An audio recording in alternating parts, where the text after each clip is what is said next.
हो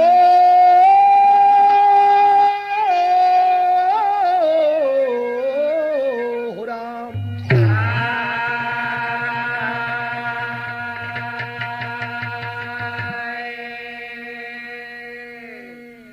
थी शक्ति दिशा वह दशा देख कर आसमां भी तूफानों से गमगीन था। फट रही थी धरा जुर्म से कांप कर, शांत सुषमा रही मन भी मौलीन था। दोनों दल के बहादुर पड़े मौन थे, याद जब भीष्म दादा की आने लगी। चंद्रमा सूर्य भी अस्क में सन गए, द्रौपदी फिर भी क्यों खिलाने लगी।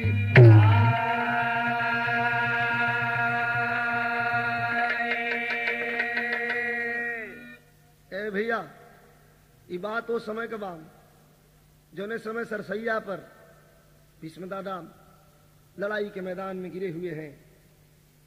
रानी द्रौपदी चली आ रही हैं दर्शन के लिए। आते आते एक बार दुख तो था ही सबको। रानी द्रौपदी खिलखिला करके हंस देती है। जो ही भीष्म दादा पे नजर पड़ी, जब हंस देती है तो भाव कवि जी ले हूं। तर्ज लगन मास्टर, तर्ज है बाब के अरे जुबां का फिर है कहने से, के जुबां का फिर है कहने से, कि क्या क्या है मदीने में। जुबां का फिर है कहने से, क्या क्या है मदीने में। जुबां का फिर है कहने से, क्या क्या है मदीने में। जुबां का फिर है कहने से। बिरहा में भाव बाम वो समय कर कि डूबा था, अरे डूबा था चाँद गौरव का, तरु की थी धार गंगा की। डूबा था चाँद गौरव का, रुकी थी धार गंगा की। डूबा था चाँद गौरव का, रुकी थी धार गंगा की। डूबा था चाँद गौरव का। तो डूबा था चाँद गौरव का, रुकी थी धार गंगा की।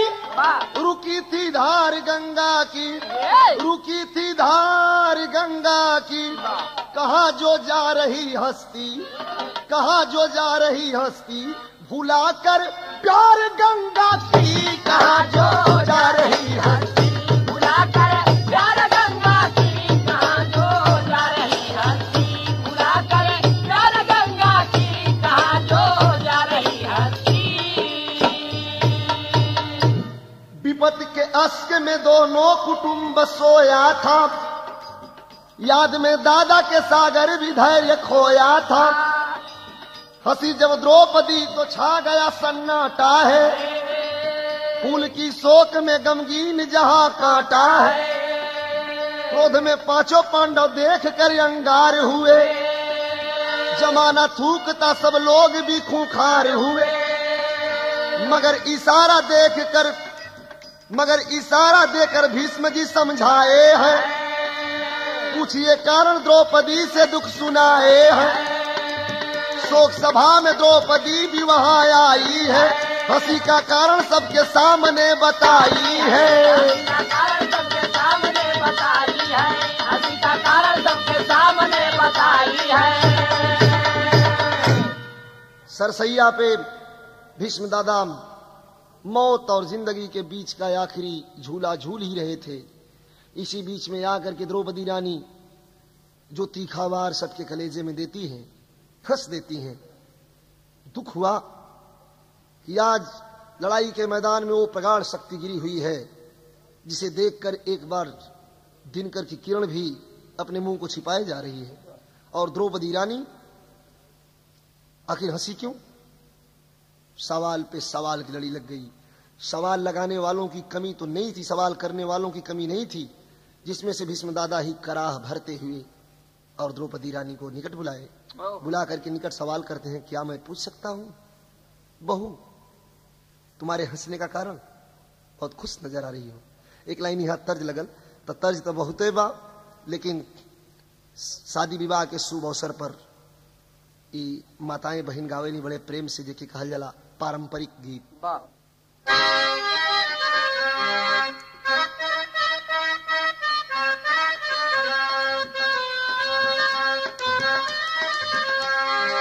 गावेली लोग कि अब ऊंचे ऊंचे पोखरवा के नीचे बाघाट बंगला मन भावेला। ऊंचे पोखरवा के नीचे बाघाट बंगला मन भावेला। ऊंचे पोखरवा के नीचे बाघाट बंगला मन भावेला। ऊंचे पोखरवा के नीचे बाघाट बंगला मन भावेला। सवाल लग गई। यह सवाल कैलन का कि हंस तरैया निकल गईल चान बतिया मन भावेले। ओ हंस तरैया निकल गईल चान बतिया मन भावेले। हंस तरैया निकल गईल चान बतिया मन भावेले। दादा के दुख देख बढ़ली फिकरिया। दादा के दुख देख बढ़ली फिकरिया। दादा के दुख देख बढ़ली फिकरिया। रानी द्रौपदी सुनावत है अगिले जनमवा अगिले जनमवा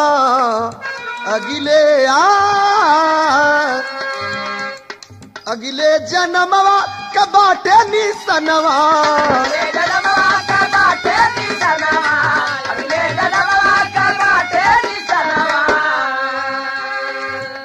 कह कि अगिले जन्मवा के बाटे निशान बतिया मन भावेले। हो अगिले जन्मवा के बाटे निशान बतिया मन भावेले। अगिले जन्मवा के बाटे निशान बतिया मन भावेले। सरसैया पर सोए भीष्मदाता को द्रौपदी रानी अपनी कहानी बताते जा रही हैं। सुनिए महाराज ध्यान से। मेरे हंसने का कारण अगर जानना चाहते हैं, कथा अगले जन्म की है। रानी द्रौपदी बताना शुरू करते हैं विदेशिया का भाव मास्टर कि चंद्रसेन राजा रहले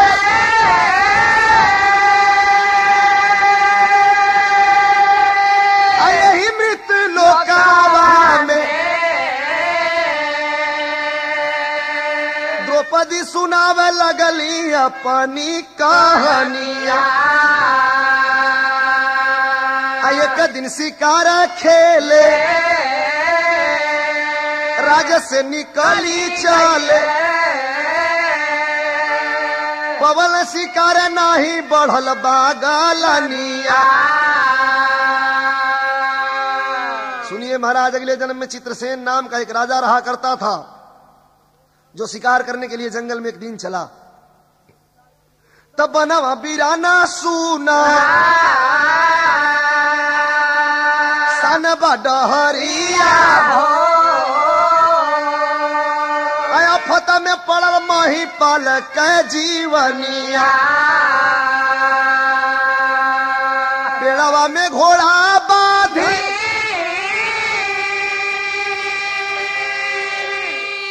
चले तो ने छनावा हो। चदरा बिछा के सोए राजा गूढ़ा ज्ञानिया। चदरा बिछा करके पेड़ के नीचे चित्रसेन नाम का राजा सो गया। फिर क्या हुआ? उसी वक्त जंगल से आई मधुर भारी आवाज, नाच गाना कहीं हो रहा करन लगे अंदाज। जंगल में बहुत बढ़िया नृत्य और गाना के साथ नाच गाना हो रहा है। राजा का नींद टूटल, सुनलन की आखिर इतना बढ़िया गाँव वाला नाचे वाला के बा। तर्ज लगल बा मास्टर। ऊपर से तनी सर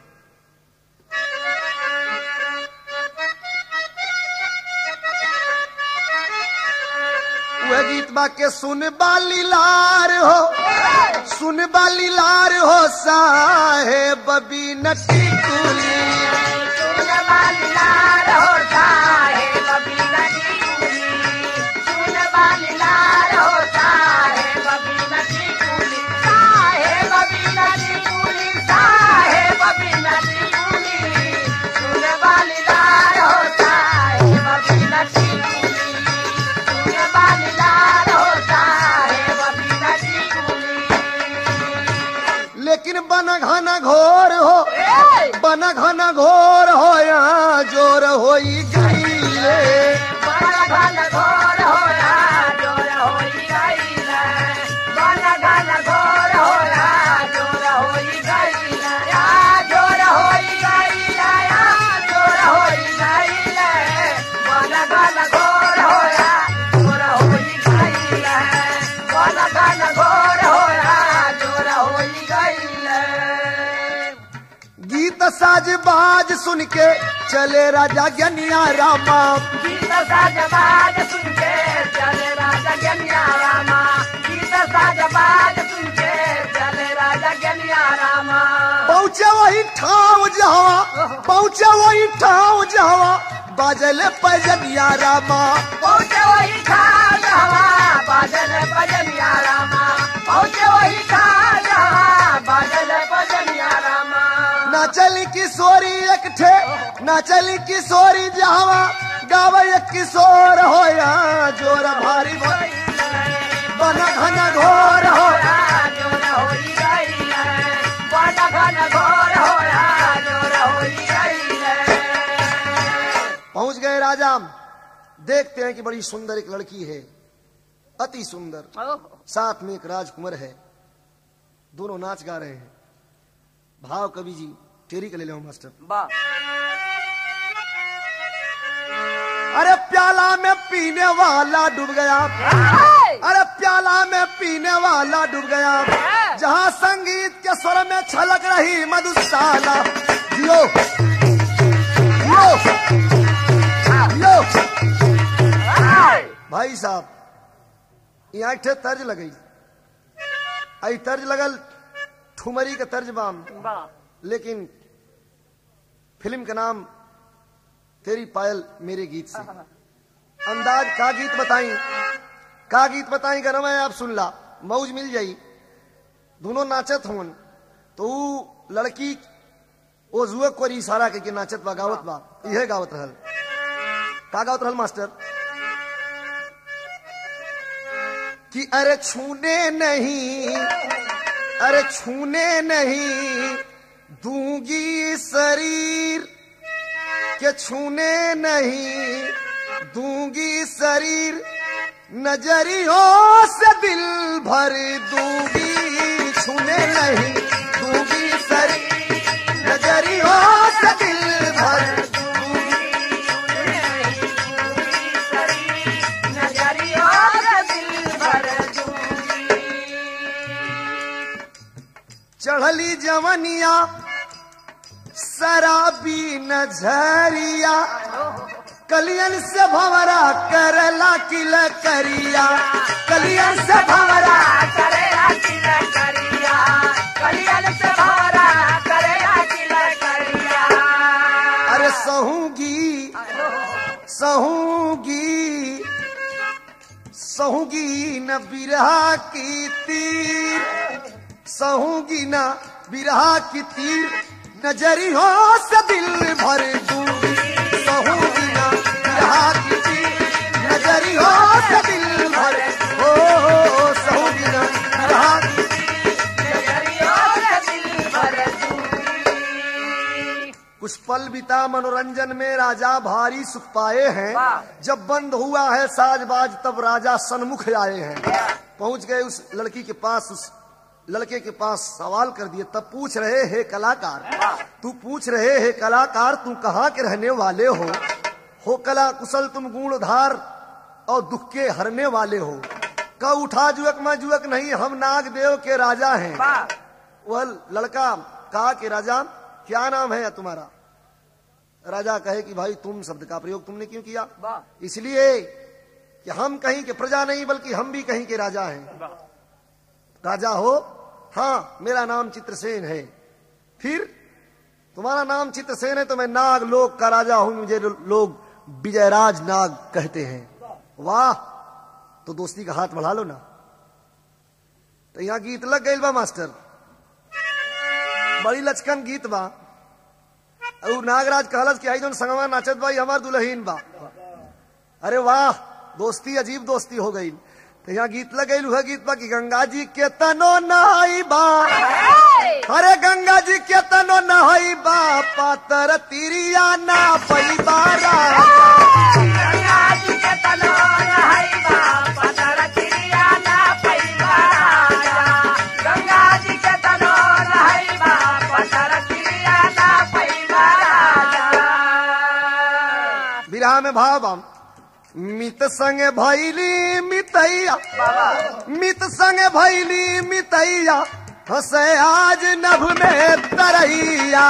मित संग भैली मितैया, हंसे आज नभ में तरैया।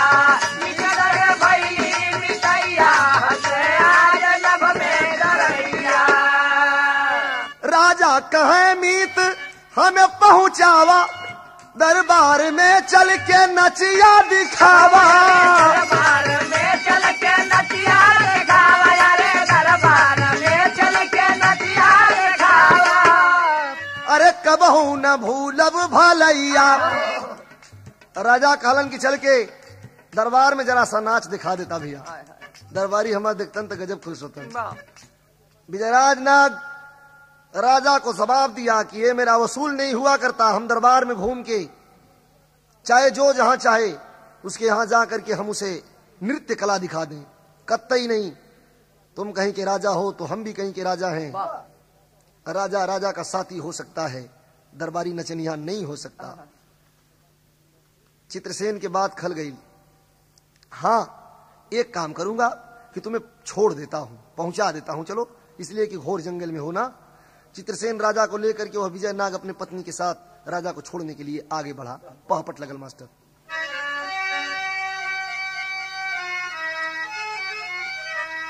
अरे कहन लगा, अब कहन लगा, है नागराज सुख दैया भैया राजा जी। अरे कहने लगा, है नागराज सुख दैया भैया राजा जी, हम ना कौनो दरबारी नचवैया भैया राजा जी। हमरा कौनो दरबारी नचवैया भैया राजा जी, हमरा कौनो दरबारी नचवैया भैया।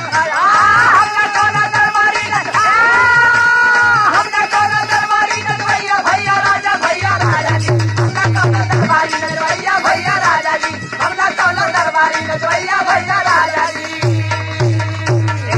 कि नाच नहीं है पेशा मेरी, केवल शौक हमारी हो, और केवल पहुंचा सकते हैं हम करके मदद तुम्हारी हो। अरे न चले हमारे डूबी धर्म का नैया भैया राजा जी, कायम रखिया बस अपन मितैया भैया राजा जी। कायम रखिया बस अपन मितैया भैया राजा जी, कायम रखिया बस अपन मितैया, कायम रखिया बस अपन, कायम रखिया बस अपन मितैया भैया राजा भैया राजा जी, कायम रखिया बस अपन मितैया भैया राजा जी, कायम रखिया बस अपन मितैया भैया राजा जी।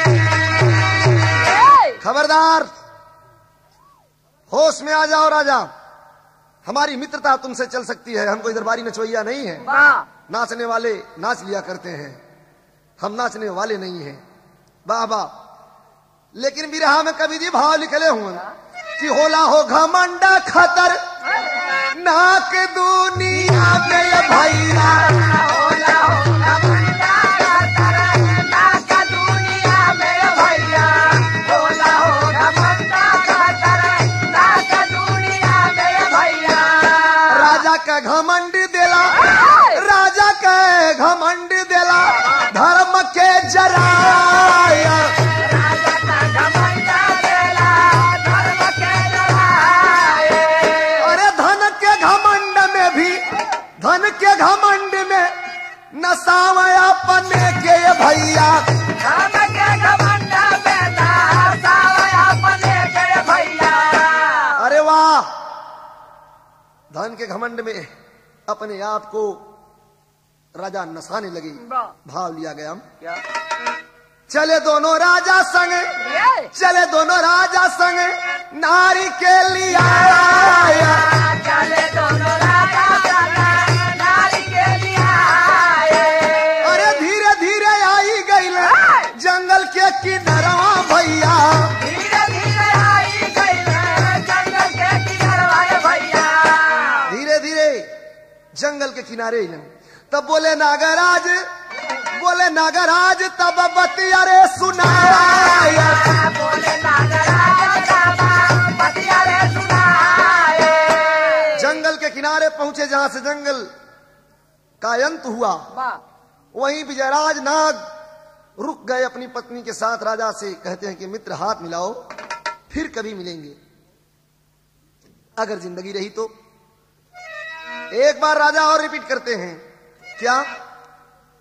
तो ओ समय का भाव बाप कह नाम बाप, यह राजा कह कि चंद्र से न है बात फिर से फारम अवलय भैया, चंद्र से हुए बात फिर से फारम अवलय भैया। तो चल के नागराज देता, अरे चल के नागराज देता नाचिया दिखाया, चल के नागराज देता नाचिया दिखाए। इतना सुनते सुनते खबरदार हाय। विजयराज नाग एकदम क्रोध में हुए। वाह। कहते हैं कि हमने बार बार कह दिया कि दोस्ती का हक मत छीनो हमसे, इसलिए कि तुम दोस्ती का हाथ बढ़ाए हो और बार बार दरबार में नाचने के लिए कहते हो। तो कहा नागराज फट कारी के बचनिया ये भैया, नागराज फटा कार के बचनिया भैया। का फटकार के कहलन का कि तोहरे खातिर देई कैसे, तोहरे खातिर देई कैसे इज्जत गवाया, तोहरे खातिर देई कैसे इज्जत गवाया।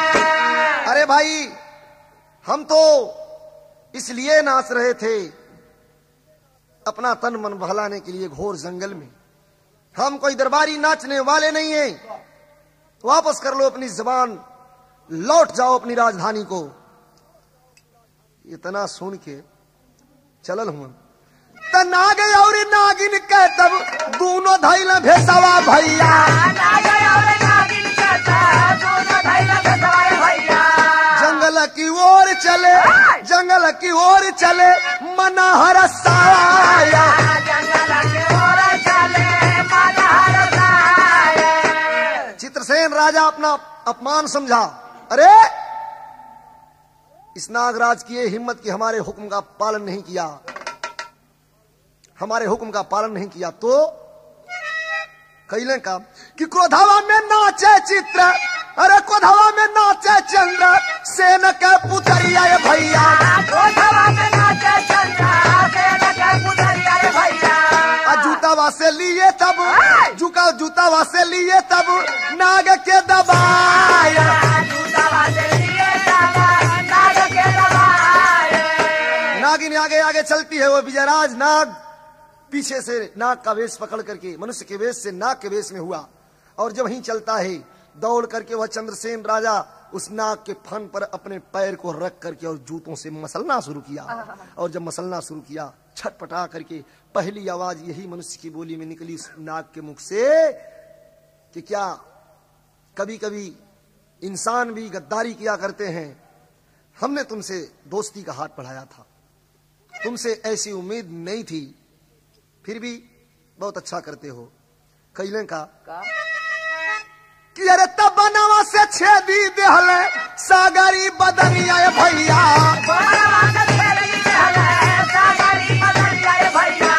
अब बेला के पेड़ावा पर फेंकला घुमाया,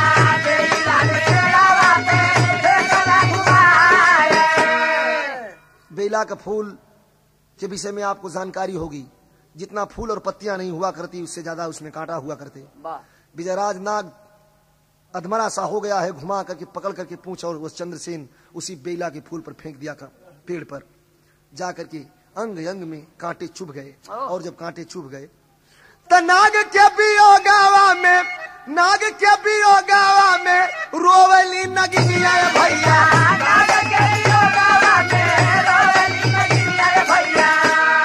बाबा नाग के वियोग में वह नागन रोते रोते रोते रोते पीछे घूम करके आती है, देखती है उस बेला के कांट में हमारे पति की पूरी बदन उलझ चुकी है।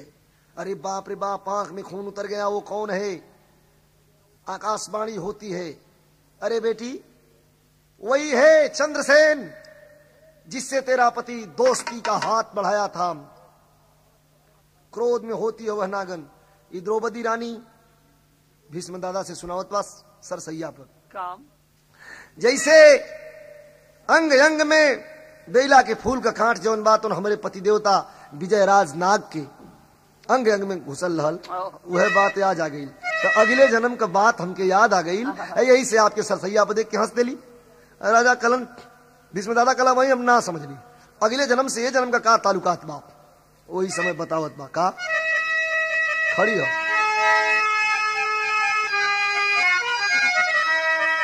कि अरे सरसैया पे दादा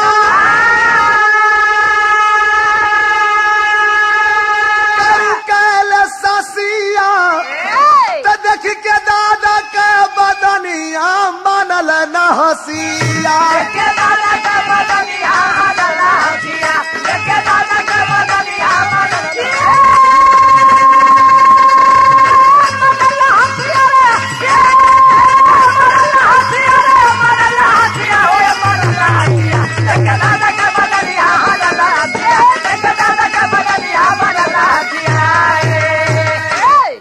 चंद्रसेन रहल संकेत के लिए द्रौपदी रानी कि उहे चंद्रसेन पल भीष्म का जन्मवा असैया गांडी उधारी नागराज मोर सजनवा।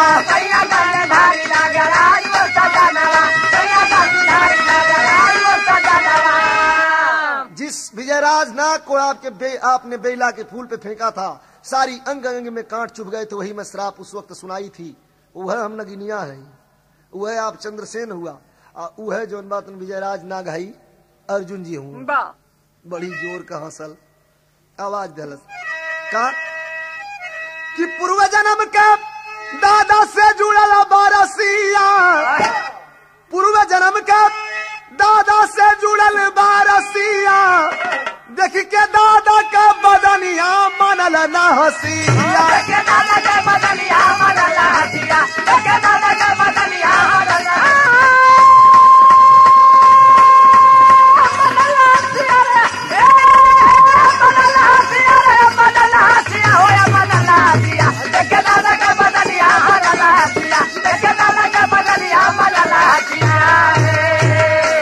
आवाज पे आवाज देते जा रहे हैं।